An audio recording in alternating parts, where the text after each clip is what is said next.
जिंदगी में हर काम में मन लगेगा। बस अपना भोजन सही कर लो।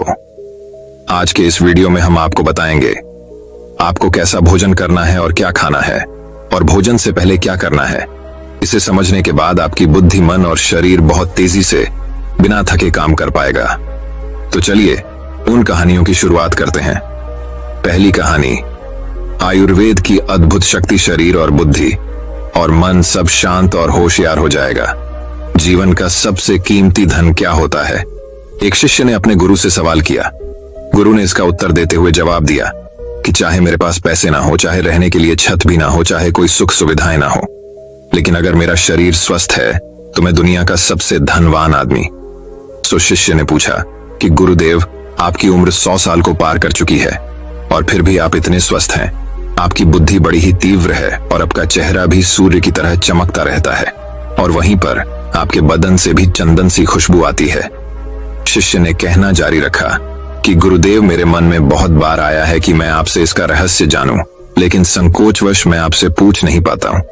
कृपया करके आज मुझे वो साधारण से नियम बताने की कृपा करें जिनसे मैं भी आपकी तरह स्वस्थ और निरोगी रह सकूं। न नियम अगर आसान होंगे गुरुदेव, तो उसका अनुसरण मेरे माता पिता भी कर पाएंगे, क्योंकि वो बूढ़े हो चुके हैं और वो बहुत जटिल प्रक्रिया नहीं अपना पाएगा। कृपया करके साधारण से तरीके बताना ताकि कोई भी ग्रस्त आदमी उन नियमों का पालन कर सके।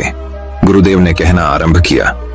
सबसे पहले उन्होंने बताया कि सबसे पहले तुम्हें पाचन तंत्र की क्रिया को समझना होगा।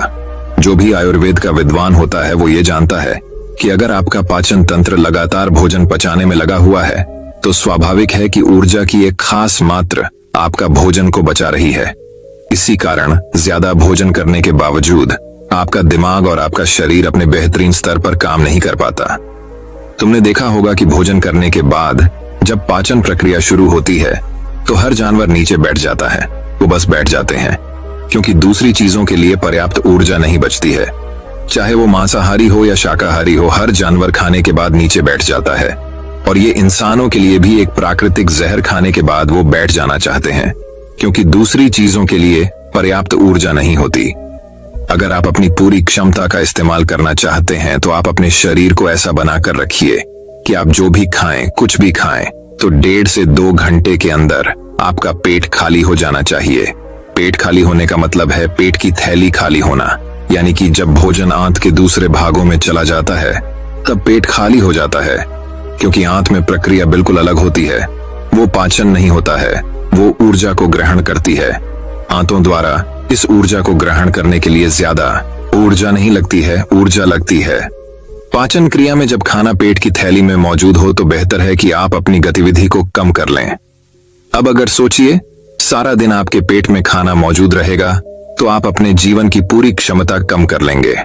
आप खुद देखिए कि जब आपके पेट में खाना मौजूद होता है तब शरीर कैसा महसूस करता है, और जब पेट खाली होता है तब शरीर कैसा महसूस करता है। आप खुद पाएंगे कि आपका शरीर और आपका दिमाग तब बेहतरीन रूप से काम करता है जब आपका पेट खाली होता है। इसका एक पहलू और है। देखिए, हम सब जानते हैं कि हमारा शरीर हर समय नई कोशिकाएं बनाता रहता है और पुरानी कोशिकाएं खत्म करता रहता है, जिससे हमारे शरीर का शुद्धिकरण होता रहता है। लेकिन जब भोजन हमारे पेट में होता है, यानी कि हमारा पेट जब खाली नहीं होता, तो ये शुद्धिकरण कम हो जाता है। वो सारी गंदगी जो शरीर से अपने आप बाहर निकलती थी, अब वो निकलनी बंद हो जाएगी, जो कुछ समय बाद आपके लिए तरह तरह की समस्याएं पैदा करेंगी। देखिए, योग में पेट का हमेशा साफ रहना बहुत ही महत्वपूर्ण होता है। किसी भी पारंपरिक प्रणाली में अगर आप देखेंगे तो आप पाएंगे कि जब भी आप किसी आयुर्वेदिक डॉक्टर या किसी वैद्य के पास जाते हैं तो सबसे पहले वो आम में पेट की सफाई करते हैं, क्योंकि वो जानते हैं कि आपकी ज्यादातर समस्या पेट साफ ना होने की वजह से ही है। सिर्फ एक दिन के लिए अपने पेट को पूरी तरह से साफ करने के बाद महसूस करें कि आपको कैसा महसूस होता है। आप अपने अंदर बहुत हल्का और सुंदर महसूस करेंगे। हर दिन आपको इसी तरह महसूस होना चाहिए। आमतौर पर पारंपरिक रूप से घी को पहले निवाले के रूप में खाया जाता है। घी एक चिकनाई वाला पदार्थ है जो पूरी आहार नली को चिकनाई देता है। आपको सबसे पहले इसे ही खाना चाहिए ताकि यह भोजन पाचन को आसान बना दे। जब आप बहुत मसालेदार भोजन खाते हैं तो उसे खाने से पहले आपके भोजन पर घी की परत चढ़ाना बहुत अच्छा होता है। घी का महत्व ये है कि ये आहार नली को साफ रखता है, तो जो व्यक्ति घी का उचित तरीके से सेवन करता है उसका पेट हमेशा साफ रहेगा। क्योंकि वहां कुछ नहीं चिपकता, वहां कुछ भी लंबे समय तक ठहर ही नहीं सकता। पेट का कैंसर, आंत का कैंसर, आजकल ये बहुत ज्यादा हो रहा है। तो अगर आप एक निश्चित मात्रा में घी का सेवन करते हैं तो ये घटना बहुत कम हो जाती है। लेकिन उसके लिए घी सही गुणवत्ता का होना चाहिए, सही तरीके से गाय या भैंस के दूध से बनाया जाए। अगर घी को उचित तरीके से गाय या भैंस के दूध से बनाया जाए तो इसके कई महत्वपूर्ण फायदे होता है। शिष्य ने सवाल पूछा कि गुरुदेव, पाचन क्रिया तुम्हें कुछ कुछ समझ गया हूं, लेकिन आप ये बताइए कि आपकी तरह सूर्य जैसा तेज पाने के लिए, चमकता हुआ चेहरा प्राप्त करने के लिए क्या प्रक्रिया अपनानी चाहिए। गुरु ने इसका उत्तर देते हुए कहना शुरू किया कि देखिए, आज के समय में बहुत सारे लोग सुबह उठते ही खाली पेट चाय पीते हैं। चमकता हुआ तेजस्वी मुख पाने के लिए हमें कुछ प्रक्रिया नहीं अपनानी, हमें बस अपनी दिनचर्या सही करनी है, अपना खान पान सुधारना है। सुबह खाली पेट चाय पीना जहर के समान होता है। वो धीरे धीरे आपके अंदर आपकी आंतों को कमजोर कर देता है। पेट में धीरे धीरे एसिडिटी होने लगती है और अपने आप मन और मस्तिष्क सुस्त पड़ते जाते हैं। सुबह उठते ही तुम्हें तांबे, चांदी या मिट्टी के बर्तन में रखा हुआ पानी पीना चाहिए, लेकिन चांदी और मिट्टी की तासीर ठंडी होती है, इसीलिए कफ, अस्थमा या दमा जैसे रोगी इसका उपयोग ना करें। रात में आपने चांदी, तांबे या मिट्टी के बर्तन में पानी रख दिया और सुबह खाली पेट बिना दातून किए हुए उसे पी लिया। शिष्य ने सवाल किया कि गुरुदेव, बिना दातून किए हुए अगर हम वो पानी पिएंगे तो हमारा बासी थूक हमारे अंदर ही चला जाएगा। गुरु ने उसे बताया कि वो तो अच्छी बात है, क्योंकि बासी थूक औषधि के समान होता है। गुरु ने चेतावनी दी कि देखिए, जिन लोगों को अल्सर, टीबी या निमोनिया है उन्हें खाली पेट पानी नहीं पीना है। तांबे के बर्तन में रात में रखे हुए पानी में उसके संस्कार मिल जाते हैं, तांबे के गुण उस पानी में आ जाते हैं और वो तांबा हमारे शरीर में जाकर बहुत से लाभकारी फायदे करता है। गुरु ने चेतावनी दी कि अगर मजबूरी ना हो तो प्लास्टिक की बोतल में कभी पानी मत पीना, क्योंकि प्लास्टिक की एक ऐसी संरचना होती है, जब वो गर्म तापमान पर आता है तो प्लास्टिक धीरे धीरे रे पिघलना शुरू हो जाता है, और जब वो बहुत बारीक स्तर पर पिघलता है तो उसके कारण उस पानी में मिल जाते हैं, जो हमारे शरीर में जाकर कैंसर का कारण बन सकते हैं। देखिए, ये पानी पीने के बाद, अपना पेट अच्छे से खाली करने के बाद आप आंवला और सब्जियों का रस पी सकते हैं। आप पीने में कुछ लोगों को थोड़ा कड़वा लग सकता है, लेकिन जहां पर शरीर को इतने सारे फायदे हो रहे हो वहां पर थोड़ा कड़वापन तो बर्दाश्त किया जा सकता है। गुरु ने बताया कि ये भी सच्चाई है कि हर दिन एक जैसा खाना नहीं खाया जा सकता, तो जिस दिन तुम आंवला और सब्जियों का जूस ना पी सको उस दिन आपको दही खाना चाहिए। दही बहुत ही बेहतरीन आयुर्वेदिक औषधि के रूप में इस्तेमाल हो सकता है। अगर उसको सही से इस्तेमाल किया जाए तो हमारे शरीर में बेहद सारी बीमारियों को वो जड़ से खत्म कर सकता है। दही की एक पर्याप्त मात्रा लेकर उसमें गुड़, शक्कर या मिश्री का मिश्रण जरूर कर लें, ताकि आपको वो दही खाटा ना लगे। अगर दही में गुड़ मिलाते हैं तो गुड़ बहुत ज्यादा नया नहीं होना चाहिए। गुड़ जितना ज्यादा पुराना होगा उतना ही लाभकारी होगा, और दही को थोड़ा पतला कर ले। पतला होने के बाद वो आसानी से हमारे शरीर में जा सकता है और उसको पचने में भी ज्यादा ऊर्जा शरीर को नहीं लगानी पड़ती। आयुर्वेद के गणित के हिसाब से अगर आप सुबह इन प्रक्रियाओं का पालन करते हैं तो आपके चेहरे का तेज बढ़ने लगेगा, उस पर चमक आने लगेगी। जल्द ही लोग आपसे बोलना शुरू कर देंगे कि भाई, आपकी उम्र इतनी ज्यादा हो गई लेकिन आप लगते नहीं हो। इतनी उम्र के सन्यासियों और मुनियों जैसा तेज पाने के लिए ध्यान और आयुर्वेद के नियम के हिसाब से खान पान, ये दो चीजें सबसे ज्यादा जरूरी होती हैं। अगर ग्रस्त आदमी भी इन नियमों का पालन करता है तो वो भी सन्यासियों जैसा तेजस्वी हो सकता है। शिष्य ने आखिरी प्रश्न किया कि गुरुदेव, मुझे ये दो नियम तो अच्छे से समझ में आ गए हैं। पहला नियम, अपने पेट को खाली रखेंगे तो हर बीमारी से मुक्त रहेंगे। दूसरा नियम कि हम अपने चेहरे पर ओज और तेज कैसे प्रकट कर सकते हैं। बस एक आखिरी समस्या का समाधान और करवाना है। मैं आपसे पूछना चाहता हूं कि जैसे जैसे आदमी की उम्र बढ़ती है तो उसके आंखों की और उसके दिमाग की क्षमता कम होती जाती है, तो उस क्षमता को बरकरार बनाए रखने के लिए किन नियमों का पालन करें, या फिर क्या खान पान अपने दैनिक जीवन में अपनाएं। गुरु ने खुद की तरफ इशारा करते हुए कहा कि जैसे जैसे उम्र बढ़ेगी वैसे वैसे बुद्धिमान होते जाओगे। बस मैं जो नियम बता रहा है उनको ध्यान से सुन लो। सुन लोगे तो सारी समस्याएं हल हो जाएंगी। सबसे पहले सफेद कद्दू के औषधीय गुणों के बारे में जानो। आयुर्वेद के गणित के हिसाब से सफेद कद्दू का जूस कैंसर को मिटाता है। और साथ ही दिमाग की तीक्ष्णता को बढ़ाता है। तीक्ष्णता यानी कि तेज, बारीक बुद्धि। लेकिन ये समझ लेना कि सफेद कीड़ा का जूस ठंडा होता है, इसीलिए अस्थमा और जिनको सर्दी जल्दी पकड़ लेती हो, ऐसे लोगों को सफेद कद्दू के जूस का सेवन नहीं करना है। दिमाग और आंखों को तेज करने के लिए जो अगला नुस्खा मैं बता रहा हूँ वह हर कोई कर सकता है, बल्कि हर किसी को करना चाहिए। 5 देसी बादाम की गिरी, जो छोटी वाली होती है, क्योंकि वही देसी होती है। बड़ी वाली में इतने गुण नहीं होते हैं, इतना छोटी वाली गिरी में होते हैं। 5 छोटी बादाम गिरी और एक अखरोट रात को पानी में भिगो दो। सुबह उनके छिलके उतारो और उन्हें किसी पत्थर के खरल में, याद रखना पत्थर का खरल, किसी ऐसे वैसे बर्तन में नहीं, क्योंकि इससे उसकी गुणवत्ता खत्म हो जाती है। उस पत्थर में ये डालने के बाद उसे मथना शुरू करो। धीरे धीरे जब आप उसे पिसेंगे तो वो बारीक होने लगेगा और उसके बाद उसमें दूध डालना शुरू करो। ऊपर से दूध गाय का होना चाहिए, वो सबसे ज्यादा बेहतरीन रहेगा।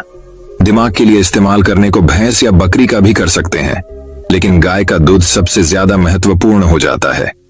जब दिमागी समस्याओं के बारे में बात आती है तो अब उस बादाम और अखरोट को दूध के साथ पीसना शुरू करो। धीरे धीरे जितना आप पीसेंगे उतनी उसकी गुणवत्ता बढ़ती जाएगी। अब कुछ लोगों को लग रहा होगा कि दूध के साथ हम बादाम यूं ही खा लें, तो या फिर पत्थर के खरल में पीसने की बजाय उसे मिक्सर में पीस लें। तो मैं बताता चलूं कि पत्थर के खरल में उसे पीसने के बाद उसकी गुणवत्ता 100 गुना ज्यादा बढ़ जाती है।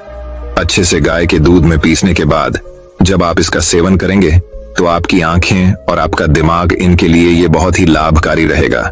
जिन लोगों को भूलने की समस्याएं होती हैं, जो छोटी छोटी चीजें रखकर भूल जाते हैं, जो लोग दिमागी रूप से परेशान रहते हैं, तनाव बना रहता है, चीजों के बारे में ज्यादा सोचते रहते हैं, ऐसे लोगों के लिए ये एक ठंडाई का काम करेगा। उनके दिमाग में एक ठंडक पहुंचाएगा, जिससे उनका दिमाग अपने बेहतरीन स्तर पर काम कर पाएगा। शिष्य ने ये नियम अच्छे से कंठस्थ कर लिए और उसके बाद घर जाने के लिए अपने गुरु से आज्ञा मांगी। शिष्य अपने गुरु से आशीर्वाद लेकर अपने घर की तरफ प्रस्थान कर गया। तो दोस्तों, कैसी लगी आज की कहानी? अपनी राय हमें कमेंट में जरूर बताएं। अगर अच्छी लगी हो तो इस वीडियो को और लोगों के साथ शेयर करें। तो चलिए दोस्तों, अब हमारे दूसरे कहानी की शुरुआत करते हैं। दूसरी कहानी, सिर्फ 7 दिनों में सबको पीछे छोड़ दो। एक बार एक गरीब आदमी एक बौद्ध भिक्षु के पास गया और कहता है कि गुरु, मैं अपनी आदतों से बहुत परेशान हूँ। मैं बहुत कुछ करना चाहता हूँ लेकिन कुछ नहीं कर पाता। सफलता की ऊंचाइयों को छूना चाहता हूँ लेकिन अपनी आदत से मजबूर है। सच कहा तो मुझे यह भी नहीं पता कि सफल होने के लिए किस गुण की आवश्यकता है, इसलिए मैं उन गुणों के बारे में जानने के लिए ही आपके पास आया हूँ। कृपया मेरा मार्गदर्शन कीजिए। बौद्ध भिक्षु ने कहा कि जिस तरह से हम बुरी आदतों से मजबूर होते हैं, उसी तरह अगर हम अच्छी आदतें अपनाएंगे तो हम भी अच्छी आदतों से मजबूर हो जाएंगे और अच्छी आदतें हमें अपने जीवन में बहुत कुछ हासिल करने में भी मदद करेगी। आज मैं आपको 15 ऐसी सफल आदतों के बारे में बताऊंगा जो आपको सफल बना सकती हैं। मेरी बातें सुनकर भूल मत जाना, बल्कि इन सभी 15 आदतों को अपने दिमाग में याद रखना और धीरे धीरे उन्हें अपने जीवन में लाना शुरू करें, क्योंकि ये आदतें न सिर्फ आपको सफलता दिलाएंगी बल्कि इतना अच्छा इंसान बनाएंगी जिसे देखकर लोग कहेंगे कि मैं भी ऐसा ही बनना चाहता हूँ। 15 सफल आदतों की सूची में पहली आदत है सुबह जल्दी उठना। दुनिया में अगर कोई सबसे सफल और सबसे अच्छी आदत है जिसे हर सफल व्यक्ति अपनाता है तो वह है सुबह जल्दी उठना और अपना आलस्य त्यागना। अगर आप दिन की पहली किरण निकलने से पहले उठकर अपना काम करना शुरू कर दें और अपने दिन को बेहतर बनाएं, आप मानते हैं कि पूरे दिन में ऐसी कोई चुनौती नहीं होगी जिसे आप पार न कर सके। आपके सुबह उठने के तरीके से पता चलता है कि आप में कितनी इच्छा शक्ति है। अपने लक्ष्य हासिल करना आपके लिए कितना महत्वपूर्ण है। सुबह जल्दी उठने का मतलब है अधिक प्रयास, अधिक मेहनत, जो दूसरों की तुलना में अधिक सफल बनाएगी। अगर आप सुबह देर से उठने की आदत से मजबूर हैं, तो आपको 5 मिनट पहले उठने की आदत डालनी चाहिए और कुछ ही दिनों में आप सुबह जल्दी उठना शुरू कर देंगे। दूसरी आदत है हमेशा कुछ नया सीखते रहना। ये एक अद्भुत आदत है जो हर उस व्यक्ति में पाई जाती है जिसने अपने क्षेत्र सफलता हासिल की है। हमेशा अपने काम के बारे में और अधिक सीखते रहें। हम जीवन में जो कुछ भी सीखते हैं वह जीवन में कभी न कभी काम जरूर आता है। सफल लोग अपने सपनों को हासिल करने के लिए अलग अलग तरीकों का इस्तेमाल करते हैं। उनके सपनों से जुड़ी हर बात जानना चाहते हैं, जिससे उनके सपनों को हासिल करना आसान हो जाएगा। भले ही बात एक लाइन की हो, जिंदगी सीखो, लेकिन हमेशा कुछ नया सीखो। दुनिया में ज्ञान की कोई कमी नहीं है, लेकिन जिस क्षेत्र में आप सफलता चाहते हैं उस क्षेत्र में ज्ञान प्राप्त करने के लिए हमेशा उत्सुक रहें। हो सकता है कि आप कुछ ऐसा सीखें जिससे आप जितना सोचा था उससे अधिक हासिल कर सकें, तो इसके लिए आपको हमेशा एक बच्चे के रूप में सीखना होगा। तीसरी आदत है कम बोलना और अधिक सुनना। हमारे पास 2 कान और एक मुंह है, जिससे हम सुनते अधिक हैं और बोलते आधा हैं। श्रोताओं को कभी नुकसान नहीं होता और उन्हें हमेशा कुछ नया सीखने को मिलता है। कम बात करने का मतलब है कम ऊर्जा बर्बाद करना, लोगों से ज्यादा ना जुड़े और किसी के सामने नरम ना बने, किसी से बेवजह बहस न करें, क्योंकि जो लोग कम बोलते हैं वे ज्यादा फायदेमंद होते हैं। जो व्यक्ति शब्द बोलता है उसमें गहराई से सोचने की क्षमता अधिक होती है। जब कोई व्यक्ति कम बोलता है तो वह अपने अंतर्मन से जुड़ा होता है। इनके आंतरिक विचार इतने मजबूत होते हैं कि ये किसी भी सफलता को अपने घुटनों के नीचे ला सकते हैं। 4वीं आदत है असहमत होना और दूसरे को मना करना सीखना। हम कठपुतली नहीं हैं कि लोगों की बातों पर हाँ हाँ करते रहें। आप एक अलग इंसान हैं और आपका सपना अलग है। आपके सिद्धांत भी अलग होंगे। अगर आपकी मंजिल अलग है तो आपका रास्ता भी अलग होगा। और अगर आपको कोई चीज पसंद नहीं है तो इसका मतलब नहीं है। अगर कोई तरीका दूसरों के लिए काम कर रहा है तो जरूरी नहीं कि वह आपके लिए भी काम करे। यदि आप किसी और के तरीके का उपयोग करते हैं तो आप हर किसी की तरह होंगे। आप इस दुनिया के सबसे अनोखे इंसान हैं और आपके जैसा कोई और नहीं है। इसलिए आज आपको सहमत होने का भी पूरा अधिकार है और अपनी बात रखने का भी पूरा अधिकार है। और आपको हर उस चीज को ना कहना होगा जो आपके लक्ष्य के लिए सही नहीं है। यदि आपका अपने दोस्तों के साथ घूमने का मन नहीं है तो उन्हें ना कहना सीखें।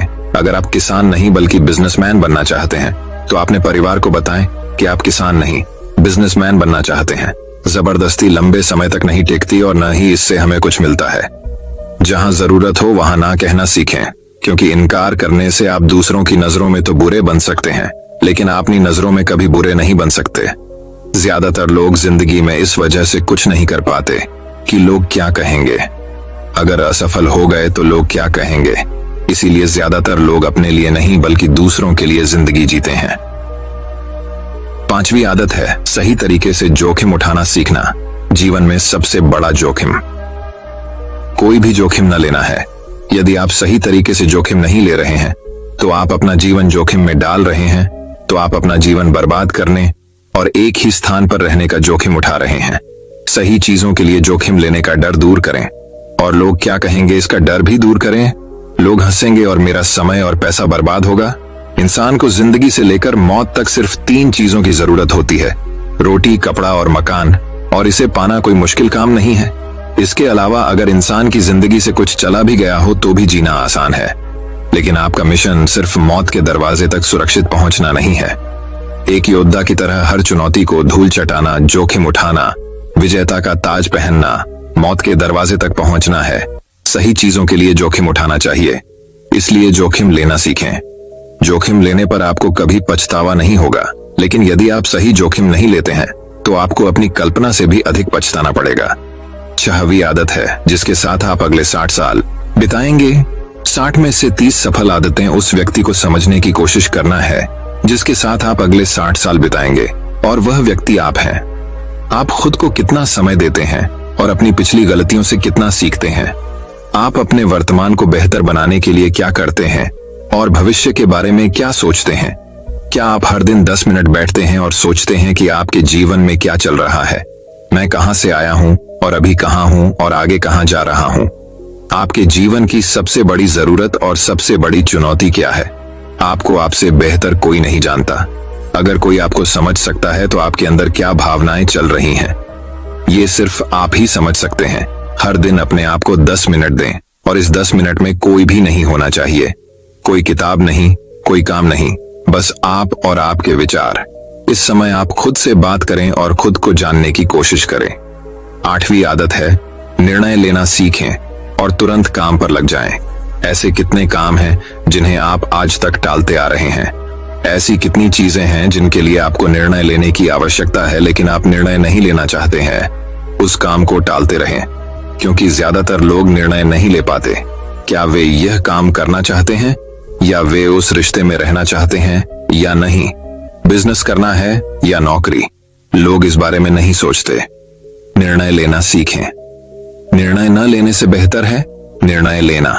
निर्णय लें और उसे सही करने का प्रयास करें, और एक बार जब आप तय कर लें तो काम पर लग जाएं। दुनिया के सभी सफल लोगों के पास निर्णय लेने और अपना काम करने के लिए बहुत कम समय होता है। अगर आपने दिन के 8 बजे कोई काम तय या प्लान कर लिया है तो 8:01 बजे आपका काम प्लानिंग के मुताबिक दिखना चाहिए।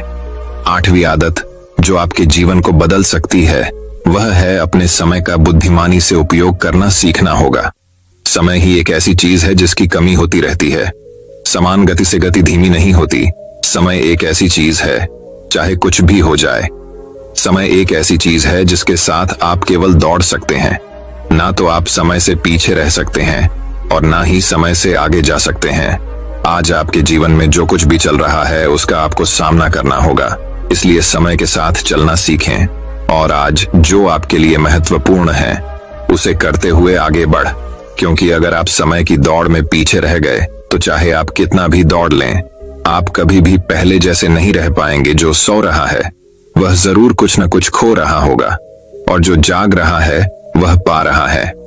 हमारे समय की उल्टी गिनती हमारे जन्म लेते ही शुरू हो जाती है, इसलिए अपना समय बर्बाद न करें, बल्कि इसे अपने लक्ष्य के लिए उपयोग करें और खुद को जानें। 20वीं आदत है अनावश्यक झंझटों को नजरअंदाज करना सीखना। हमारे पास सीमित मात्रा में समय और निश्चित मात्रा में ऊर्जा है। यदि हम इसे तुच्छ चीजों और निरर्थक चीजों पर खर्च करते रहेंगे और हमारी ऊर्जा वितरित हो जाएगी और हम इसे कभी भी अपने लक्ष्य की ओर एकत्रित नहीं कर पाएंगे और लक्ष्य चूक जाते हैं। ज्यादातर लोगों की गलती यह होती है कि वे हर चीज और हर किसी में खुद को शामिल करने की कोशिश करते हैं, जिसके कारण उनकी ऊर्जा विभाजित हो जाती है और वे कुछ भी महत्वपूर्ण कार्य नहीं कर पाते हैं। इसलिए जो काम जरूरी ना हो और दूसरे लोग कर सकते हो उसे दूसरे को सौंप दें और अपनी सारी ऊर्जा और अपना सारा समय अपने महत्वपूर्ण कार्यों में लगा दें। 10वीं आदत है अपने जीवन से नकारात्मक लोगों को दूर करना और सकारात्मक लोगों के साथ रहना। एक नकारात्मक व्यक्ति हमारी ऊर्जा को सोख लेता है और हमारी सोच को नकारात्मक बना देता है, इसलिए ऐसे लोगों से दूर रहने की कोशिश करें। मूलतः कोई भी व्यक्ति अपने आसपास औसतन 5 लोगों का होता है, यानी हमारे आसपास के वो 5 लोग जिनके साथ हम सबसे ज्यादा समय बिताते हैं। कहीं ना कहीं हम भी उनके जैसे बन जाते हैं और उनकी आदतों को अपनाने लगते हैं। संगति प्रभाव डालती है, और अगर आपके आसपास के लोगों को हर चीज में कमी नजर आ रही है तो उन्हें तुरंत छोड़ दें, क्योंकि ये वो लोग हैं जिन्हें गर्मियों में ठंड और सर्दियों में बारिश पसंद होती है। ऐसे लोग न तो कहीं खुश रह पाते हैं और न ही दूसरों को खुश रहने देते हैं। दुनिया में हर किसी को स्वतंत्र होने का अधिकार है। आपको सकारात्मक सोच के साथ जीवन जीने का पूरा अधिकार है। आपको खुद से भी नकारात्मक बातें नहीं करनी चाहिए, जैसे कि मैं बस बदकिस्मत हूं या यह मेरे साथ ही हो जाता है। दुनिया के सभी सफल लोगों ने अपने अंदर एक सफल व्यक्ति को देखा है और हमेशा नकारात्मक लोगों की बातों को नजरअंदाज किया। कभी भी मूर्ख नकारात्मक लोगों से ना जुड़े, क्योंकि उन्हें कुछ नहीं होगा और आपको कुछ नहीं मिलेगा। 11वीं आदत यह है कि जब भी कोई अच्छा विचार मन में आए तो उसे कागज पर लिख लें। हमारा दिमाग हर दिन कुछ नए और अच्छे विचार लाता रहता है। यदि हम उन्हें नहीं लिखेंगे तो हम उन्हें हमेशा के लिए भूल जाएंगे। साथ ही अगर आपके पास कोई प्लान है तो उसे अच्छे से लिखें। ऐसा करने से योजना हमारे दिमाग में बैठ जाती है। उन सभी चीजों के बारे में भी लिखें जिन्हें आप पाना चाहते हैं। उन आदतों के बारे में भी लिखें जिन्हें आप छोड़ना चाहते हैं। विचारों को लिखने से हमारे दिमाग से उन्हें याद रखने का बोझ कम हो जाता है और फिर हमारा दिमाग अपने नए विचारों के बारे में सोचने के लिए स्वतंत्र हो जाता है। 12वीं आदत है स्वस्थ रहना। अधिक स्वस्थ जीवन शैली अपनाएं, कम खाएं और अधिक पचाएं। रोज सुबह प्राणायाम, व्यायाम और ध्यान न सिर्फ आपको स्वस्थ बनाएंगे बल्कि खूबसूरत भी बनाएंगे और अपना आत्मविश्वास बढ़ाएं। स्वस्थ मन और स्वस्थ शरीर से आप अपने जीवन में अधिक प्रगति कर पाएंगे और अपनी मंजिल तक पहुंचे। पहली खुशी स्वस्थ शरीर है, और यह बात मुझे तब पता चली जब हम गंभीर रूप से बीमार थे। 13वीं आदत है हमेशा खुश रहना और मुस्कुराते रहना। कोई भी रोने वाले व्यक्ति से दोस्ती नहीं करना चाहता या उसके साथ समय बिताना नहीं चाहता, क्योंकि हर किसी के जीवन में दुख और दर्द है, और कोई भी अपना दुख और दर्द क्यों बढ़ाएगा। इसलिए आप मुस्कुराते रहिए, और अगर आप मुस्कुराते रहेंगे तो दूसरे लोगों को आप में उम्मीद की किरण दिखेगी। हो सकता है आपकी मुस्कुराहट किसी और को उसका दर्द भुला दे। मुस्कुराने का मतलब यह नहीं है कि आपको हर समय हंसते रहना चाहिए। मुस्कुराने का मतलब है कि आपको खुश रहना चाहिए। सकारात्मक रहें और सोचें कि आप बेहद भाग्यशाली हैं। आपके जीवन में कोई कमी नहीं है, और अगर कोई कमी है तो आप उसे अभी भर सकते हैं। चौथी आदत है हमेशा अपनी कमाई से कम खर्च करना। भविष्य की परेशानियों के लिए और कुछ न बचाएं। ज्यादातर लोग दिखावे के नाम पर अपनी कमाई से ज्यादा खर्च कर देते हैं और फिर गरीबी से भरी जिंदगी कष्ट में गुजारें। इसलिए अपनी आय को सही तरीके से बढ़ाने का प्रयास करें। अपनी कमाई से कम खर्च करें और भविष्य के लिए कुछ पैसे बचा कर रखें। 15वीं आदत है एक अच्छा और जिम्मेदार इंसान बनना। ऐसी कई चीजें हैं जो आप दूसरों की मदद के लिए कर सकते हैं। दूसरों के कष्टों को कम करने का प्रयास करें और गरीबों को खाना खिलाएं। लोगों के चेहरों पर मुस्कान लाने की कोशिश करें। सफल व्यक्ति वास्तव में तभी सफल कहलाता है जब वह अपने साथ साथ देश और समाज का भी भला करता है। इसलिए लोगों की मदद करें और अच्छे काम करें, और समाज में एक अच्छा उदाहरण स्थापित करने का प्रयास करें। बौद्ध भिक्षु ने बताया कि ये हैं वो 15वीं आदतें जिन्हें अपनाकर आप एक सफल जीवन जी सकते हैं और दूसरों के लिए एक उदाहरण बने। गरीब आदमी को अपने सवालों का जवाब मिल गया तो उसने बौद्ध भिक्षु को धन्यवाद दिया और वह चला गया। तो चलिए दोस्तों, अब हमारे तीसरी कहानी की शुरुआत करते हैं। तीसरी कहानी दोस्तों, बहुत समय पहले की बात है। एक गांव में एक चोर रहता था। वह बड़ा ही चतुर था। एक दिन उस चोर ने सोचा कि जब तक वह राजधानी में नहीं जाएगा और अपना कर्तव्य नहीं दिखाएगा, तब तक चोरों के बीच उसकी धाक नहीं जमेगी। यह सोचकर वह राजधानी की ओर रवाना हुआ, और वहां पहुंचकर उसने यह देखने के लिए नगर का चक्कर लगाया कि कहां क्या चोरी कर सकता है। उसने तय किया कि राजा के महल से अपना काम शुरू करेगा। राजा ने रात दिन महल की रखवाली के लिए बहुत से सिपाही तैनात कर रखे थे। बिना पकड़े गए परिंदा भी महल में नहीं घुस सकता था।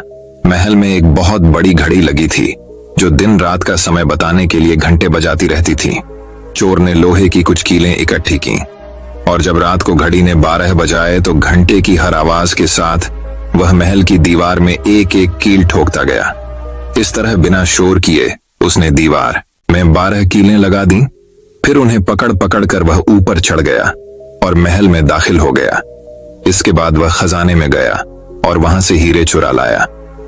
अगले दिन जब चोरी का पता लगा तो मंत्रियों ने राजा को इसकी खबर दी। राजा बड़ा हैरान और नाराज हुआ।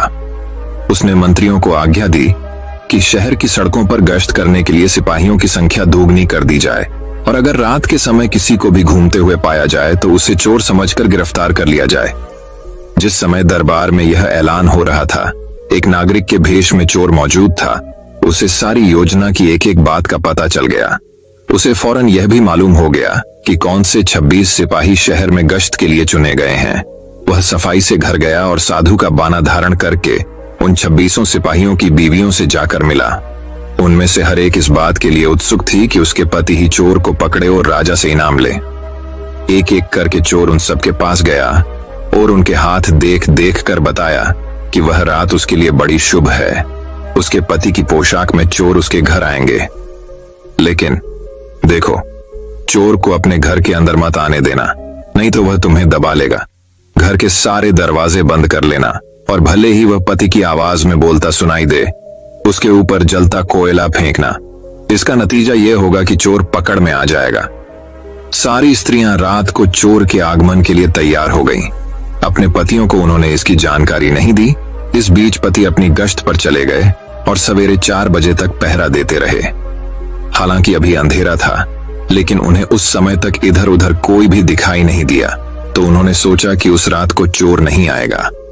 यह सोचकर उन्होंने अपने घर चले जाने का फैसला किया। जो ही वे घर पहुंचे, स्त्रियों को संदेह हुआ और उन्होंने चोर की बताई कार्रवाई शुरू कर दी। फल वह हुआ कि सिपाही जल गए। और बड़ी मुश्किल से अपनी स्त्रियों को विश्वास दिला पाए कि वे ही उनके असली पति हैं और उनके लिए दरवाजा खोल दिया जाए।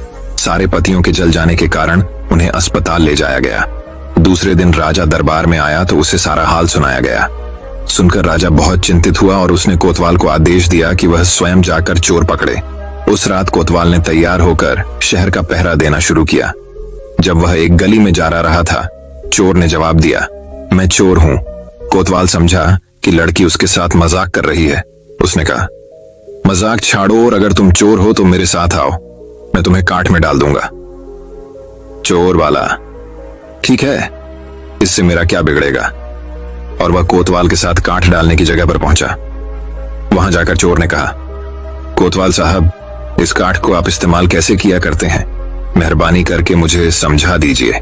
कोतवाल ने कहा, तुम्हारा क्या भरोसा, मैं तुम्हें बताऊं और तुम भाग जाऊं तो। चोर वाला, आपके बिना कहे मैंने अपने आप को आपके हवाले कर दिया है, मैं भाग क्यों जाऊंगा। उसकी बात सुनकर कोतवाल उसे दिखाने के लिए राजी हो गया कि काठ कैसे डाला जाता है। ज्यों ही उसने अपने हाथ पैर उसमें डाले कि चोर ने झट चाबी घुमाकर काठ का ताला बंद कर दिया और कोतवाल को राम राम करके चल दिया। जाड़े की रात थी। दिन निकलते निकलते कोतवाल मारे सर्दी के अधमरा हो गया। सवेरे जब सिपाही बाहर आने लगे तो उन्होंने देखा कि कोतवाल काठ में फंसे पड़े हैं। उन्होंने उनको उसमें से निकाला और अस्पताल ले गए। अगले दिन जब दरबार लगा तो राजा को रात का सारा किस्सा सुनाया गया। राजा इतना हैरान हुआ कि उसने उस रात चोर की निगरानी स्वयं करने का निश्चय किया। चोर उस समय दरबार में मौजूद था और सारी बातों को सुन रहा था। रात होने पर उसने साधु का भेष बनाया और नगर के सिरे पर एक पेड़ के नीचे धूनी जलाकर बैठ गया। राजा ने गश्त शुरू की और 2 बार साधु के सामने से गुजरा। तीसरी बार जब वह उधर आया तो उसने साधु से पूछा कि क्या इधर से किसी अजनबी आदमी को जाते उसने देखा है। साधु ने जवाब दिया कि वह तो अपने ध्यान में लगा था, अगर उसके पास से कोई निकला भी होगा तो उसे पता नहीं। यदि आप चाहें तो मेरे पास बैठ जाइए और देखते रहिए कि कोई आता जाता है या नहीं। ये सुनकर राजा के दिमाग में एक बात आई और उसने फौरन तय किया कि साधु उसकी पोशाक पहनकर शहर का चक्कर लगाए और वह साधु के कपड़े पहनकर वहां चोर की तलाश में बैठे। आपस में काफी बहस मुबाहिसे और 2-3 बार इनकार करने के बाद आखिर चोर राजा की बात मानने को राजी हो गया और उन्होंने आपस में कपड़े बदल लिए। चोर तत्काल राजा के घोड़े पर सवार होकर महल में पहुंचा और राजा के सोने के कमरे में जाकर आराम से सो गया। बेचारा राजा साधु बना चोर को पकड़ने के लिए इंतजार करता रहा। सवेरे के 4 बजने आए। राजा ने देखा कि न तो साधु लौटा और कोई आदमी या चोर उस रास्ते से गुजरा तो उसने महल में लौट जाने का निश्चय किया। लेकिन जब वह महल के फाटक पर पहुंचा तो मंत्रियों ने सोचा, राजा तो पहले ही आ चुका है, हो न हो यह चोर है जो राजा बनकर महल में घुसना चाहता है। उन्होंने राजा को पकड़ लिया और काल कोठरी में डाल दिया। राजा ने शोर मचाया पर किसी ने भी उसकी बात न सुनी। दिन का उजाला होने पर काल कोठरी का पहरा देने वाले मंत्री ने राजा का चेहरा पहचान लिया और डर के मारे थर थर कांपने लगा। वह राजा के पैरों पर गिर पड़ा। राजा ने सारे सिपाहियों को बुलाया और महल में गया। उधर चोर जो रात भर राजा के रुख में महल में सोया था, सूरज की पहली किरण फूटते ही राजा की पोशाक में और उसी के घोड़े पर रफू चक्कर हो गया। अगले दिन जब राजा अपने दरबार में पहुंचा तो बहुत ही हताश था। उसने ऐलान किया कि अगर चोर उसके सामने उपस्थित हो जाएगा तो उसे माफ कर दिया जाएगा और उसके खिलाफ कोई कार्रवाई नहीं की जाएगी, बल्कि उसकी चतुराई के लिए उसे इनाम भी मिलेगा। चोर वहां मौजूद था ही फौरन राजा के सामने आ गया और बोला, महाराज, मैं ही वह अपराधी हूं। इसके सबूत में उसने राजा के महल से जो कुछ चुराया था वह सब सामने रख दिया, साथ ही राजा की पोशाक और उसका घोड़ा भी। राजा ने उसे गांव इनाम में दिए और वादा कराया कि वह आगे चोरी करना छोड़ देगा। इसके बाद से चोर खूब आनंद से रहने लगा। इस कहानी से हमें यह सीख मिलती है कि व्यक्ति की बुद्धि उसे हर एक नाकामयाब चीज को भी कामयाब बनाकर दे सकती है, लेकिन बुद्धि का इस्तेमाल अगर इंसान के भलाई के लिए और खुद को बदलने के लिए किया जाए तो उस इंसान का जीवन खुशियों से भर सकता है। दोस्तों, मैं उम्मीद करता हूं कि यह कहानी सुनने से आपके जीवन में अच्छे बदलाव आए होंगे। आपको इस वीडियो से क्या सीखने मिला ये कमेंट करके जरूर बताइए और अपने परिवार, दोस्तों या आपके करीबी इंसान के साथ ये कहानी शेयर करके उन्हें भी इस ज्ञान से परिचित करवाए। बाकी अगर आपको ये वीडियो दिल से अच्छी लगी हो तभी इस वीडियो को लाइक कर देना। और आपने अब तक इस चैनल को सब्सक्राइब ना किया हो तो चैनल को सब्सक्राइब भी जरूर कर देना। आपका हर दिन शुभ हो और खुशियों से आपका जीवन भरा रहे।